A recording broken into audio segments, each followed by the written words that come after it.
নমস্কার বন্ধুরা, অঙ্কিতা সিম্পল কিচেনে ছোট্ট পরিবারের সকল সদস্যকে জানাই অনেক স্বাগত।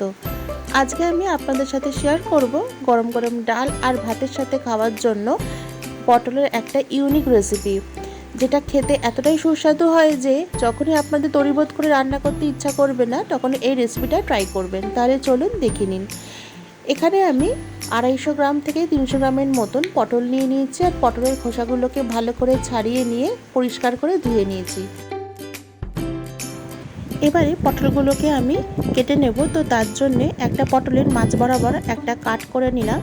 তারপরে ওই অর্ধেক অংশটা দিয়ে এইভাবে ছুরির সাহায্যে ফালি ফালি করে কেটে নিচ্ছি। কিন্তু এমনভাবে কাটতে হবে যে শুধু ওপরের অংশটা যেন কাটে, নিচের এই অংশটা যেন না কাটে। ঠিক এইভাবে দেখুন, একটা কি সুন্দর একটা ফুলের মতন একটা আকার হয়ে গেছে। এইভাবে আমি আরেকটা পটল আমি কেটে দেখিয়ে দিচ্ছি।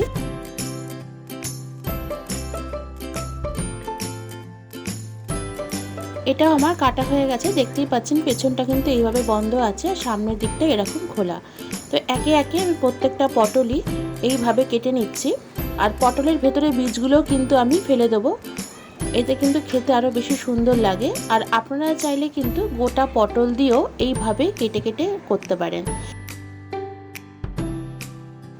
সমস্ত পটল আমার কাটা হয়ে গেছে, আর দেখতেই পাচ্ছেন এটার শেপটাও কিন্তু একটা ফুলের মতন চলে এসেছে। তো এইভাবে আমি সমস্ত পটলগুলোকে কেটে নিয়েছি।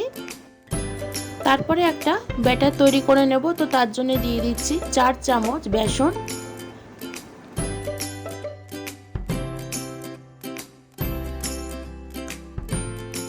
তারপর দিয়ে দিতে হবে 2 চামচ চালের গুঁড়ো।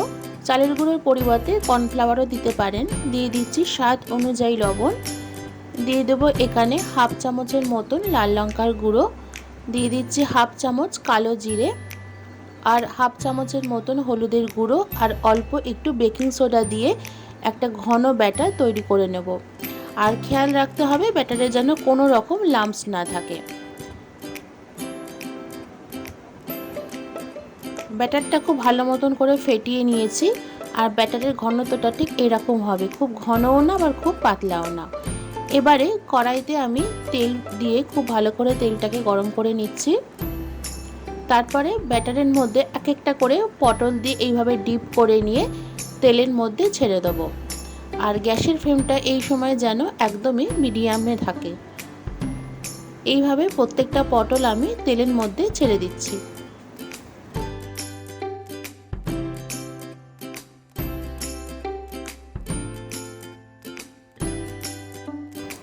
এইভাবে উল্টে পাল্টে পটলগুলোকে খুব ভালো মতন করে ভেজে নিতে হবে, যতক্ষণ না পটলটার রং হালকা বাদামি রং হয়ে যাচ্ছে। পটলগুলো আমার ভাজা হয়ে গেছে, দেখে বুঝতেই পাচ্ছেন যে পটলগুলো কতটা ক্রিস্পি হয়েছে। এইভাবে আমি বাদবাকি পটলগুলোকেও একইভাবে ভেজে নেব। আর এটা কিন্তু গরম গরম ডাল ভাতের সাথে ভীষণ দারুণ খেতে লাগে। তাহলে আজকের রেসিপিটা যদি আপনাদের ভালো লেগে থাকে তাহলে অবশ্যই করে লাইক শেয়ার করে দেবেন, আর আমার চ্যানেল নতুন বন্ধু হয়ে থাকলে চ্যানেলটাকে সাবস্ক্রাইব করে দেবেন। আজকে এই পর্যন্ত, ধন্যবাদ।